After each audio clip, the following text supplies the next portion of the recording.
గౌరవ ముఖ్యమంత్రి గారు. అధ్యక్ష, తెలంగాణ రాష్ట్ర సాధన తదనంతర ప్రగతి పథం మీద ఈరోజు సభలో గౌరవనీయులు శ్రీ అక్బరుద్దీన్ ఓవైసీ గారు, శ్రీ పెద్ది సుదర్శన్ రెడ్డి గారు, శ్రీ ఈటెల రాజేందర్ గారు, శ్రీ బాల్క సుమన్ గారు, శ్రీ బట్టి విక్రమార్క గారు పాల్గొన్నారు. వారందరికీ నా ధన్యవాదాలు అధ్యక్ష.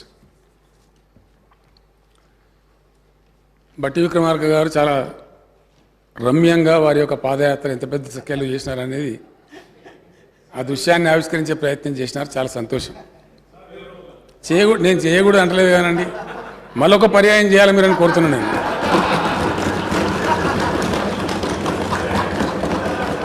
పోతా ఉన్న కొద్దిగా వార్తలు వస్తాయి అధ్యక్ష.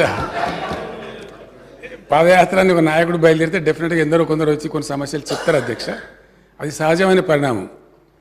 వారి దృష్టి కూడా వచ్చినాయి కాబట్టి మొత్తం మీద సెల్ఫ్ సర్టిఫికేషన్ బాగా ఇచ్చుకున్నారు వారు. అద్భుతమైన పాదయాత్ర, ఎన్ని కారణాలు తిరిగినాం, ఉత్తర తెలంగాణ, దక్షిణ తెలంగాణ, అదంతా వారు చెప్పుకున్నారు. చాలా సంతోషం. వారు చెప్పింది కూడా మంచిగా ఒక స్వామీజీ ప్రవచనంలాగా చెప్పినారు. వినడానికి కూడా చాలా బాగా. ఎవరు వద్దంటారు అధ్యక్ష? మొత్తం దళిత బంధు అందరూ రేపు తెల్లారి రేపు సాయంత్రం వరకు ఇచ్చేస్తే అందరూ సంతోషమే కదా. ఎవరు కూడా వద్దన్నారు దాన్ని. అధ్యక్ష, ఇక్కడ ఒక విషయం తప్పకుండా స్ఫురణకు తెచ్చుకోవాల్సిన అవసరం ఉంటుంది.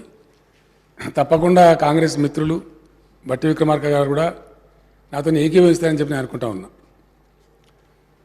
తెలంగాణ రాష్ట్రం సాధన అనే విషయం అధ్యక్ష 58 సంవత్సరాల సుదీర్ఘ పోరాటం. ఒక రోజుతో వచ్చింది కాదు, ఒక నాయకుడితో వచ్చింది కాదు. 58 సంవత్సరాల ఈ సుదీర్ఘ పోరాటానికి అసలు ఆద్యులు ఎవరు అధ్యక్ష? ఉన్న తెలంగాణను ఊడగొట్టిన వాళ్ళు ఇదే కాంగ్రెస్ పార్టీ, జవహర్లాల్ నెహ్రూ గారు. డెఫినెట్గా అది హిస్టరీ కదా అధ్యక్ష, అని ఎవరు కూడా కాదనలేరు. ఉన్నటువంటి తెలంగాణ ఉన్నట్టే ఉంటే అసలు ఎక్కడుందు, ఏ దిశలో ఉందు? 9 ఏళ్లలోనే ఇంత హైట్కి పోయినామే. ఎందుకంటే ఎవరు ఏం మాట్లాడినా, ఏ రకమైన వ్యాఖ్యలు చేసినా, టీకా టిప్పణి చేసినా కూడా ప్రపంచవ్యాప్తంగా ఒక రాష్ట్రం కానీ, ఒక అడ్మినిస్ట్రేటివ్ యూనిట్ కానీ, ఒక దేశం కానీ పెరుగుదల ఉందా, తరుగుదల ఉందా అనే పర్ఫార్మెన్స్ కొన్ని గీటురాలు ఉంటాయి అధ్యక్ష. ఆ గీటురాలలో ప్రధానంగా చూసేది తలసరి ఆదాయం అధ్యక్ష.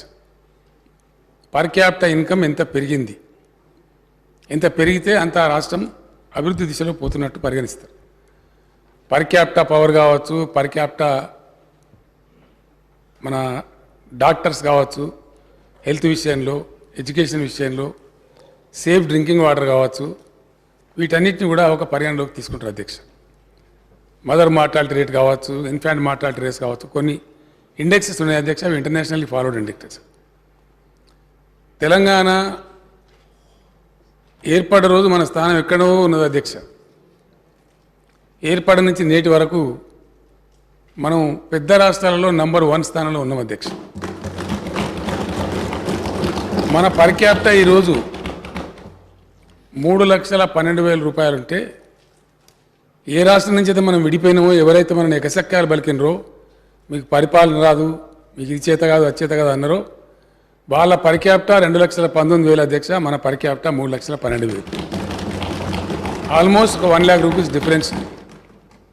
దాన్ని మించి అధ్యక్ష ఇప్పుడున్న ఏపీ అయినా తెలంగాణ అయినా మన 10 ఏళ్ల క్రితం వచ్చిన రాష్ట్రం. దాన్ని మించి చాలా స్థిరపడి, చాలా బలంగా ఉండి, ఫైనాన్షియల్ క్యాపిటల్ ఆఫ్ ఇండియా తనతో కలిగినటువంటి మహారాష్ట్ర కావచ్చు, గుజరాత్ మోడల్ అని దేశాన్నంతా గోల్మాల్ చేసి ప్రధానమంత్రి సంపాదించినటువంటి గుజరాత్ రాష్ట్రం కావచ్చు, ఇప్పటి నుంచో స్థిరపడి 70 ఏళ్ళుగా ఉన్నటువంటి తమిళనాడు రాష్ట్రం కావచ్చు, కర్ణాటక రాష్ట్రం కావచ్చు, ఇవన్నీ మనకన్నా సైజులో కూడా చాలా పెద్ద అధ్యక్ష. వాళ్ళ కోస్టల్ సిటీస్ ఉన్నాయి, కోస్టల్ అవన్నీ కూడా ఉన్నాయి. ఇవి కావచ్చు, లేదా ఢిల్లీ సంఖలో ఉండేటువంటి హర్యానా రాష్ట్రం కావచ్చు. వీళ్ళందరినీ అధిగమించి, వీళ్ళందరినీ తలదన్ని, వీళ్ళకన్నా ఎక్కువ మొత్తంలో పర్ క్యాపిటల్ ఉన్నది ఒక తెలంగాణ రాష్ట్రమే అధ్యక్ష. ఇది అన్నిటికీ ఇండికేటర్ అధ్యక్ష. ఇది అన్ని రకాల ఒక సమ్మిళితమైనటువంటి అభివృద్ధి జరిగితే తప్ప ఇది సాధ్యం కాదు. ఏ ఒక్క రంగానికో ఏ ఒక్క వర్గానికో పనులు జరిగితే జరిగినట్టు కాదు అధ్యక్ష. రాష్ట్రంలో అన్ని రంగాలు సామూహికంగా సమ్మిళితంగా అభివృద్ధి జరిగినప్పుడే ఇది సాధ్యమవుతుంది. అది జరిగింది ఇక్కడ చాలా విజయవంతంగానే. దానికి సూచికనే మన పర్ క్యాపిటా ఇన్కమ్ కానీ మనకు పర్ క్యాపిటా పవర్ యూటిలైజేషన్ అధ్యక్ష నేను ముందు ముందు వివరిస్తాను. అవి జరిగినాయి. కానీ ఇక్కడ ప్రధానంగా గమనించాల్సిన అంశం ఏంటంటే ఉన్న తెలంగాణను ఊడగొట్టింది ఎవరు? ఎవరు బాధ్యులు అధ్యక్ష దానికి? జవహర్లాల్ నెహ్రూ గారి ఆధ్వర్యంలో నానా రకాల ఆ రోజు కూడా విద్యార్థులు, తెలంగాణ మేధావులు, తెలంగాణ ప్రజలు తీవ్రంగా వ్యతిరేకిస్తూ ఉంటారు.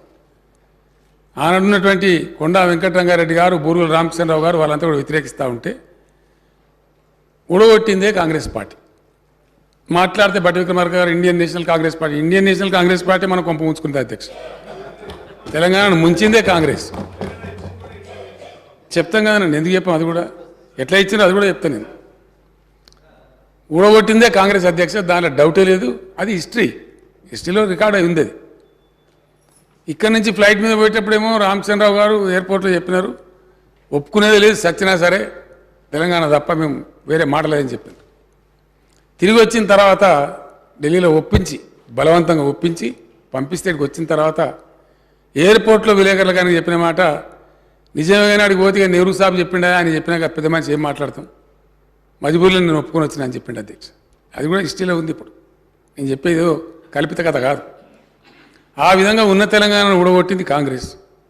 ఆ తదనంతరం అనేక అగ్రిమెంట్లు, అది జెంటిల్మెన్ అగ్రిమెంట్ కావచ్చు, మరొకటి కావచ్చు, ఆ విడగొట్టిన సందర్భంలో ఇచ్చినటువంటి హామీలు ఒక్కటొక్కటి కాల రాస్తే ప్రేక్షక పాత్ర వహించిందే కాంగ్రెస్ పార్టీ. చివరికి 69 ఉద్యమం, అందులో తమరు కూడా భాగస్వామి అధ్యక్ష. తమకు తెలియంది కాదు ఎంత కర్కశంగా వ్యవహరించింది కాంగ్రెస్ పార్టీ తెలంగాణ పట్ల అంటే 56లో ఊడగొట్టేటినాడు అనేక మందిని జైళ్ళలో పెట్టినారు. సిటీ కాలేజ్ దగ్గర ఫైరింగ్ జరిగితే 7 విద్యార్థులు పట్టపగలు చచ్చిపోయినారు అధ్యక్ష. దాన్ని ఏం ఖాతరు చేయకుండా ఆ రోజు కలిపేసినారు. ఆ తదనంతరం 69 ఉద్యమం వస్తే ఎన్ని రకాలంటే హైట్కి తీసుకొని పోయినారు అధ్యక్ష అప్పుడు. ఆ రోజు చివరికి టీఎన్జిఓలు కూడా, తెలంగాణ నాన్ గెజిటెడ్ ఉద్యోగులు కూడా, ఆయన ఉన్నటువంటి నాయకుడు ఆమోస్ గారి మీద ఎస్మా కేసులు పెట్టి, రకరకాల కేసులు పెట్టి జైళ్ళల్లో బంధించినా కూడా అనేక పోరాటాలు చేసినారు అధ్యక్ష. మనందరికీ తెలుసు, అందులో తమరు కూడా భాగస్వామి. తెలంగాణ ఉద్యోగస్తులకు జీతాలు ఇవ్వకపోతే బద్రీ విశాల్ పిట్టి గారు వగైరా నాయకులంతా బేగం బజార్లో బకెట్లు పట్టుకొని పోయి దుకాణాల మీద అడిగి ఆ డబ్బులు తెచ్చి ఉద్యోగులను కాపాడుకున్నారు అధ్యక్ష. ఇదంతా చరిత్ర. ఎంత రాసి రంపాన పెట్టినరో, ఎన్ని బాధలు పెట్టినరో, ఎంతమందిని కాల్చి చంపినరో, ఆ ఘన చరిత్ర అంతా కూడా కాంగ్రెస్ ఖాతాలకే పోతుంది అధ్యక్ష. 69లో ఆనాడు చెన్నారెడ్డి గారి నాయకత్వంలో, విద్యార్థుల నాయకత్వంలో, ఉద్యోగుల నాయకత్వంలో ఉద్యమం ఉవ్వెత్తున ఎగిసిపడితే చివరికి ఫైనల్గా డెమోక్రాటిక్గా కూడా తెలంగాణ తన అభిప్రాయం చెప్పింది అధ్యక్ష. 14లో 11 మంది ఎంపీలను గెలిపించి యావత్తు తెలంగాణ గుండెలు చీల్చి మా తెలంగాణ మాకు కావాలంటే ఆనాడు ఉన్నటువంటి ఇందిరాగాంధీ గారు నిరాకరించి నో తెలంగాణ అని చెప్పి నిరాకరించినారు అధ్యక్ష. ఇది కాంగ్రెస్ చరిత్రనే. దాని తర్వాత ముల్కీ రూల్స్ కొల్లగొట్టబడి ఉద్యోగాలు మొత్తం మాయమైపోయి నీళ్లు మొత్తం పోతూ ఉంటే తట్టెడు పుట్టెడు మన్ను తీసి ప్రాజెక్టులు దశాబ్దాల తరబడి పెండింగ్ పెడతా ఉంటాయి. దశాబ్దాల తరబడి ప్రాజెక్టులు పెండింగ్ పెడతా ఉంటే కూడా మౌన ప్రేక్షక పాత్ర వహించింది కూడా కాంగ్రెస్ పార్టీ నాయకులే అధ్యక్ష. తెలంగాణ కాంగ్రెస్ నాయకులే, వేరే వాళ్ళు కాదు. సోనియా గాంధీ గారు థ్యాంక్స్ చెప్పి బట్టి విక్రమార్క గారు చిన్నగా దాని నుంచి స్లిప్ అయ్యే ప్రయత్నం చేసినారు. తెలంగాణ ఎంత యాతన అనుభవించిందో, ఎంత బాధను అనుభవించిందో, ఎన్ని వేల మంది విద్యార్థులను, యువకులను కోల్పోయిందో, ఎన్ని లక్షల మంది 69 అధ్యక్ష కళాశాలలు, హాస్టళ్ళు అన్ని జైలు అయిపోయినాయి తెలంగాణలో. ఆ విధంగా 41 సంవత్సరాలు ఈ దేశాన్ని పరిపాలించిన కాంగ్రెస్ పార్టీ తెలంగాణ ప్రజల యొక్క మనసులను తీవ్రంగా గాయపరిచి చాలా భయంకరంగా ఆ రోజు వ్యవహారం చేసిన విషయం చరిత్రలో మర్చిపోలేం అధ్యక్ష. ఈ సందర్భంగా మనం పునశ్చరణ చేసుకోక తప్పదు. తెలంగాణ సమాజానికి కూడా ఒకసారి జ్ఞాప్తికి చేయవలసిన బాధ్యత మా మీద ఉంటుంది. ఆ తదనంతరం వచ్చినటువంటి తెలుగుదేశం పార్టీ వాళ్ళు ఒక 17 సంవత్సరాలు నిర్వాహకం చేస్తే అప్పుడు మరింత పరిస్థితులు తెలంగాణలో దిగజారిపోయినాయి అధ్యక్ష. చాలా ఘోరంగా దిగజారిపోయినాయి. ఎంత ఘోరంగా దిగజారినాయి అంటే ఆ రోజు స్పీకర్ స్థానంలో కూర్చున్నటువంటి వ్యక్తి, తమరు కూర్చున్న స్థానాన్ని అధిష్ఠించిన వ్యక్తి అధ్యక్ష, ప్రణయ్ భాస్కర్ అనే ఒక ఎమ్మెల్యే తెలంగాణ అంటే నో తెలంగాణ అనే పదం వాడటానికి వీల్లేదు అని స్పీకర్ రూలింగ్ ఇచ్చినటువంటి స్థాయికి తెలంగాణ దిగజారిపోతే ఆ రోజు కూడా మౌన ప్రేక్షక పాత్ర వహించింది కూడా కాంగ్రెస్ పార్టీ అధ్యక్ష. అపోజిషన్లో ఉండి కూడా వీళ్ళ నోర్లు పెగలలే. అదంతా కూడా చరిత్ర కదా అధ్యక్ష, హిస్టరీ కదా, దాన్ని ఎవరు కాదన్నారు.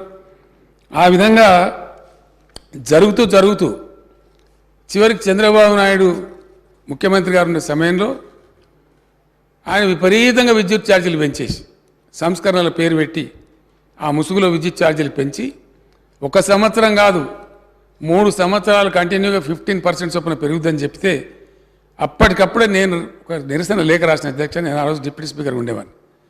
నిరసన లేఖ రాసినంత పేపర్లలో వచ్చింది బహిరంగంగా. ఆ తర్వాత కమ్యూనిస్ట్ పార్టీల ఆధ్వర్యంలో బషీర్బాగ్లో ప్రజలు రైతులు నిరసన తెలియజేయడానికి హైదరాబాద్ వస్తే పట్టబగలు 11 మీరెక్కడదండి, మీరు తర్వాత వచ్చి కూర్చున్నారు. మీ తర్వాత వచ్చి కూర్చున్నారండి, మాకు తెలియదా? మీ ఎమ్మెల్యేల నిరాదీక్ష అవన్నీ మాకు తెలుసండి, మేము ఎక్కడ